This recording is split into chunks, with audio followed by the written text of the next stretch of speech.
सेहतयाबी के लिए दुआ करो।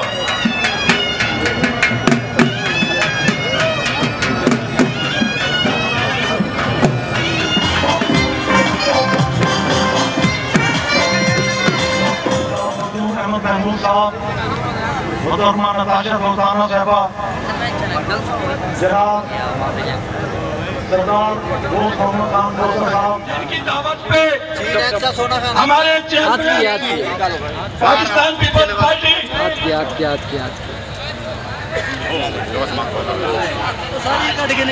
बिस्मिल्लाहिर्रहमानिर्रहीम। चलता है जनाब काबिल मोहतरम मेरे चेयरमैन बिलावल भुट्टो जरदारी साहेब, सरदार दोस्त मोहम्मद खान खोसा साहेब, साले चाचा सैयद यूसुफ रज़ा गिलानी साहेब, मियां अहमद महमूद साहेब, जवाबदादा खोसा मंजिल के नाल को लेके उठई कायदे अवाम का हेलीकॉप्टर लथा हाँ और उठई जनूबी पंजाब दे विच डेरा गाजी खान राजनपुर दे विच बुनियाद 50 साल पहले चेयरमैन साहब कायदे अवाम ने रखी है। ये तारीखी गाल है कायदे अवाम दोस्त है मेरा।